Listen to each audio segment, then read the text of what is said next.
I've got the inside knowledge to know that I'm going first, so I thought it might be fitting to bring us all the way back to the finale of our very first campaign, Out of the Woods. The party had pretty much decided to side with the spirits and attack Oakhart, and outside the game, I was on board as well. However, I knew it wouldn't feel right if my character, Hannah, didn't speak up about her hesitation to attack her home and family.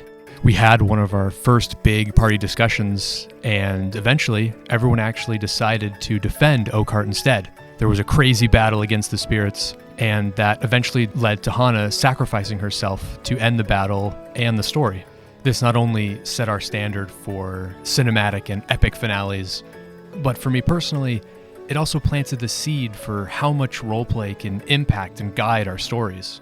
Fast forward 9 or 10 years, and the idea of roleplay is now so ingrained as a core element of our game. All of us have become so good at embracing our characters' personalities and beliefs, and we've all changed the course of a story in one way or another because of it.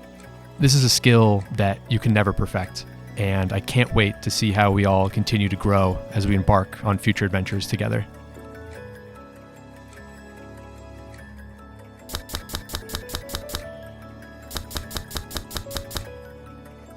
It's been great fun to establish certain aspects of all these so wildly different, definitely not sharing any common theme whatsoever characters throughout these years. I think we can all expect a few things from a crossing character, which, funny enough, were established right from the beginning all those years ago. So to name a few good ones, I think we all understand that trees are always meant to be climbed. Potions, always combined, always consumed. I think the final and most fun one is to find a snake, dragon, generally a cool reptile. You have 3 options when you do find one. Option 1, tame it, capture it, make it a pet. Probably Matt's least favorite since it means he has to deal with another scouting creature, which, now that I think about it, probably wouldn't be a great idea since the last one disappeared. Option 2, befriend it. Option 3, maybe 2.5, since you usually need to complete option 2. You make a new dragon/snake power. I mean, Stella the werewolf was definitely not supposed to be in any way, shape, or form a dragon, but Matt had to drop a dragon palace on me and put a dragon in there to save. He wanted me to do it. He wanted me part dragon. I'm convinced. It's kind of the point that it's more fun to find interesting ways to hit these different classic tropes that Matt's phenomenal stories and settings allow me to do.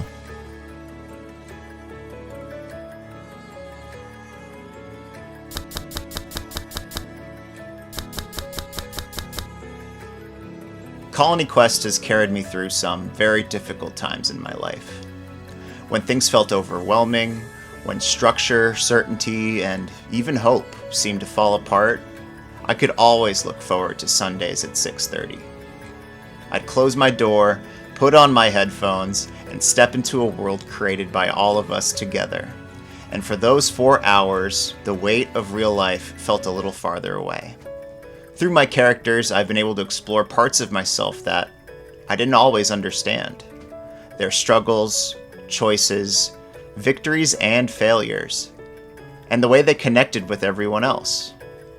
Those helped me process things I was facing in my own life. In a very real way, this game helped me grow into a stronger person. That is an extraordinary gift. So thank you, Matt, and thank you to everyone who's been part of this story. Not just for the adventures, or the laughs, or the unforgettable moments, but for creating a space where people could feel connected, creative, and understood. Here's to more stories, more challenges, more growth, and many more Sundays together.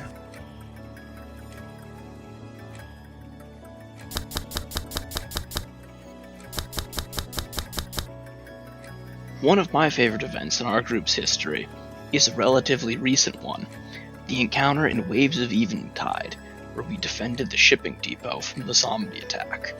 I like it so much because it has so much of what makes our game great, all packed into a single encounter. We all know I love combat, and that encounter's combat had epic moments, tough decisions, and a down-to-the-wire finish. It was also our first time incorporating our talents into a combat scenario, with Kozumi's Earth Wall playing a big role in the encounter, which was a great proof of concept for a cool new system. And an innovative combat encounter is rarely complete without some jank that needs to get patched out. In this case, the realization that an elite enemy getting to move on all 3 of their turns breaks the flow of any chase-type event. And few things feel better than getting some legendary loot.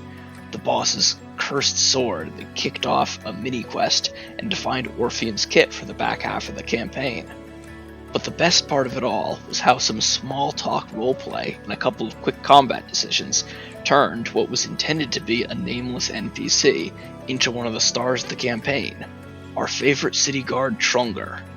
I can't think of any other encounter that more thoroughly demonstrates how Colony Quest is a living game, messy, but also so rewarding.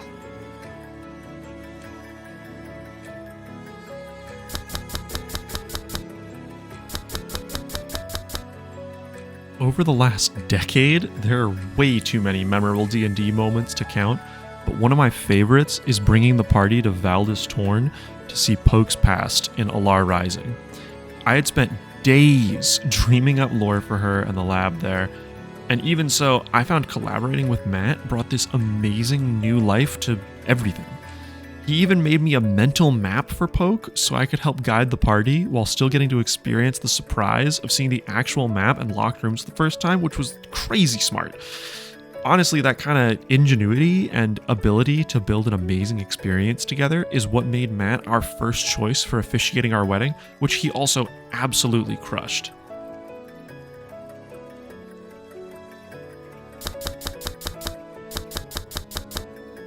Matt does such an amazing job of caring about each one of our characters' designs to make what we envision actual reality in the D&D world. He works with us so much, not just at the start, but all throughout the campaign, and not just for our characters, but he always keeps in mind the interest and fun for everyone else. And now Abraxas was a terrible teammate to everyone, and I am sorry, lads, that's my B, but he was also really unfun party mate in combat encounters as well. You know, if you don't remember, he got stronger when he got down, so to play fights optimally, we always had Floco on every turn revive him, which meant Floco couldn't really play his character. And after weeks of conversation with Matt, back and forth about balancing and attempts of patches, nothing was working. You know, instead of Matt making me change the character's identity completely, we came up with a pretty innovative solution. Abraxas would turn on the party, and you know, not only did this align and maintain the character identity, but it was such a creative way we could remove him from the party. And I also got one last pre-nerf fight with him. It was so memorable and fun. And even more so after I leaked the "When do I turn" line.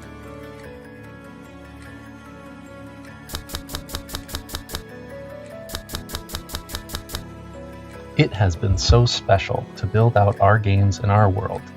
Matt has made that incredibly easy as he brings his own ideas while always encouraging and supporting us to contribute in our own way.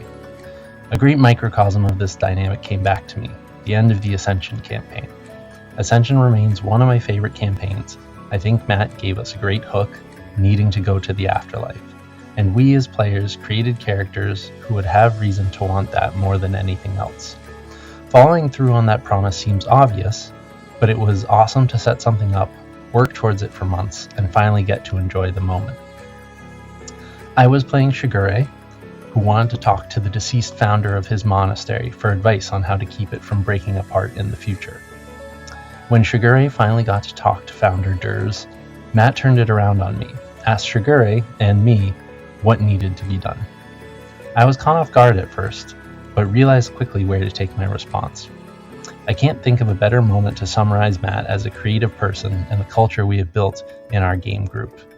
Matt listens to our ideas, the wants and needs of our characters, but he never dictates the story to us. Instead, he gives us a canvas and brushes and watches as we fill it in. I listened as everyone else went through the same thing, finally at the pinnacle, but suddenly trying to answer a final question. What did this all really mean for our characters? Did they find what they were really searching for? Or was this just the first step on a longer journey?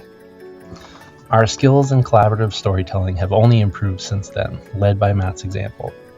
We aren't afraid to share our ideas, knowing they will be heard. Each of us is an actor and writer as much as a player, supported by everyone else around the table to explore new characters and themes in each successive campaign. 10 years is a long time. I can't wait to see where we're at after 10 more.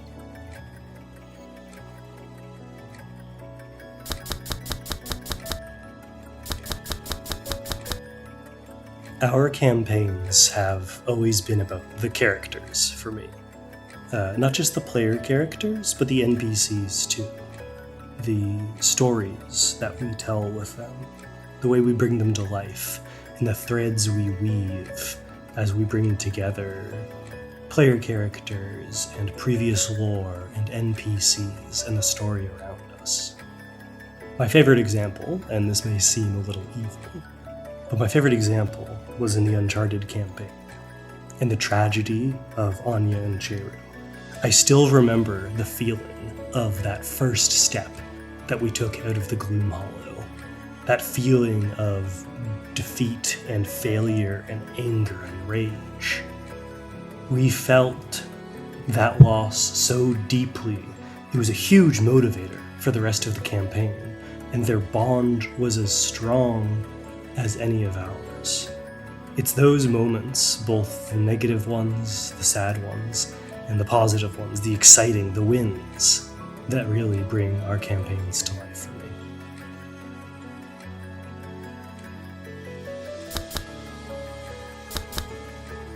I know I haven't been an official player for very long, but I'm proud to be so accepted. My favorite moments have been collaborative ones, like working with Matt on the Emery-Arenian romance plot, creating backstory ties with Rob and Dana, and the Drakkar dad hug.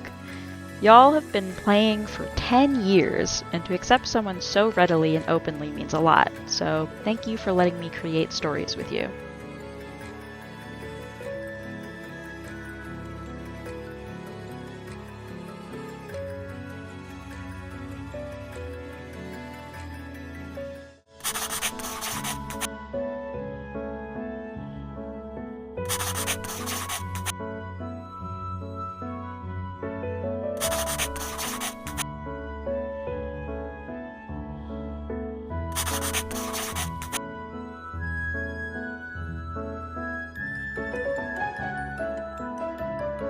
The 9 stories we just shared, as well as the countless others that we all look back on so fondly, wouldn't have happened without Matt as our DM.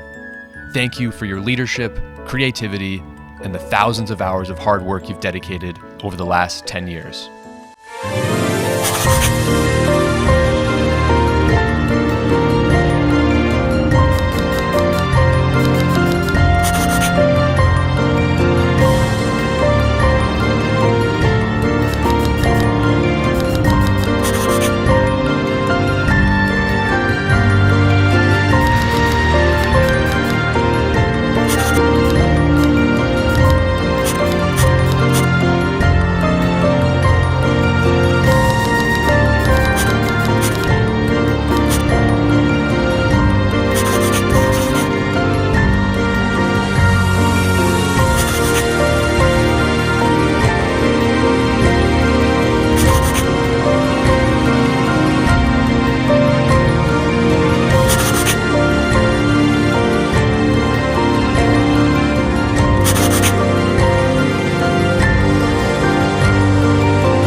Time for the big question.